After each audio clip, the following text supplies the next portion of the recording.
রক্তে লেখা ১ জুলাই।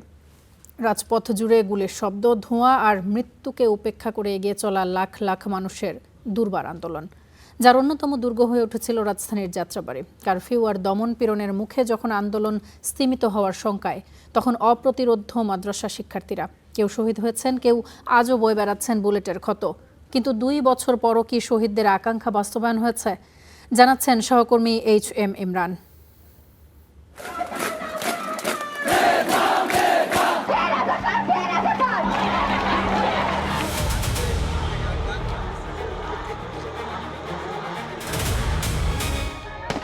রক্তাক্ত জুলাই, গুলি খাইছে একটা।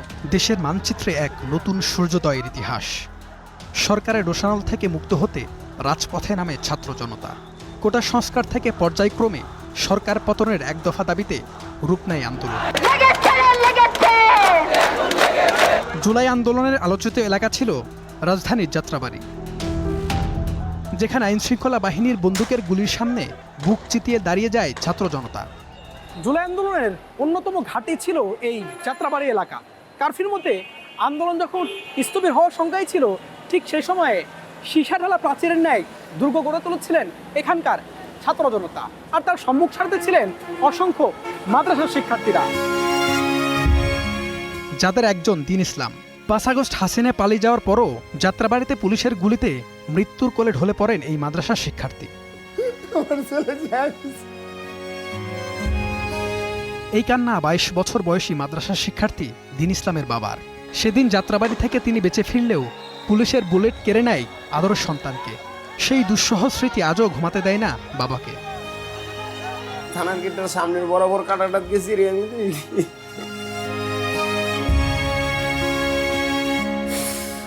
দেখি ৪টে পোলায় আমার পোলার ধরে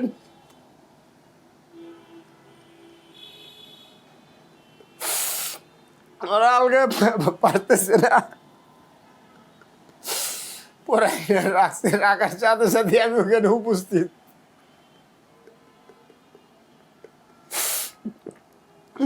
আমি দেখি আমার ছেলে চাইছে, কথা বলতে পারছি। একই সময়ে যাত্রাবাড়ি থানার সামনে গুলিবিদ্ধ হন আরেক মাদ্রাসা শিক্ষার্থী মুজাহিদ। সহকর্মীরা তাকে মিটফোর্ড হাসপাতালে নিয়ে গেলে চলে পাশবিক অপারেশন। মুজাহিদের দাবি, কোমরে গুলি লাগলেও তার পুরো বুক কেটে ফেলে চিকিৎসকরা। এখনও সেই বুলেট শরীরে বয়ে বেড়াচ্ছেন এই নাশিদ শিল্পী। মিডফুটে যখন নেয় ডাক্তাররা তখন ইন্টেনশনালি ওপেন হার্ট সার্জারি করে ফেলে। পরে আমরা খবর পাই যে ওইখানে যতগুলো গুলি রুগী গেছে, পায়ে গুলি লাগা সত্ত্বেও তার পেট কেটে ফেলে, কলিজা কেটে ফেলছে, মৃত্যু নিশ্চিত করছে। রক্তাক্ত জুলাই আগস্টে জীবনের মায়া ত্যাগ করে আন্দোলনের সামনের সারিতে ছিলেন এই মাদ্রাসার শিক্ষক শিক্ষার্থীরা। প্রশ্ন ছিল, সেদিন মৃত্যুর হাত থেকে বেঁচে ফিরলেন কিভাবে? দৌড়ে যখন আমি রাস্তার এপুট হওয়ার পরে যখন গলি দিয়ে আমিও যাচ্ছিলাম, ওই পর্যায়ে আমার এখানে এসে গুলিটা বিতে হয়। দূরে থেকে গুলি চালাইছে, শুধু এমন না, একদম কাছে গিয়েও বুকের ভিতরে গুলি চালাইছে। বিগত ফ্যাসিস্ট আমলের অবহেলিত মাদ্রাসার শিক্ষার্থীরাই জুলাই আগস্টে হাসিনার বিরুদ্ধে গড়ে তোলে দুর্বার আন্দোলন। ৮৫ জন শহীদ মাদ্রাসার শিক্ষার্থী এবং অসংখ্য আহতদের জীবনের বিনিময়ে কি পেয়েছে বাংলাদেশ? ২ বছর পরের ভাবনায় নানা হিসেব নিকেশ হতাহতদের।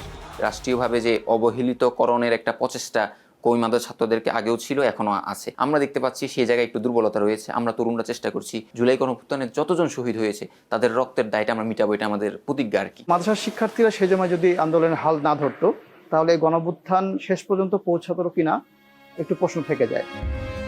জুলাই নিয়ে রাজনীতি না করতে বর্তমান সরকার সহ রাজনীতিবিদদের প্রতি তাগিদ বুলেটের সামনে দাঁড়ানো এই তরুণ প্রজন্মের। HM Imran, star news, Dhaka.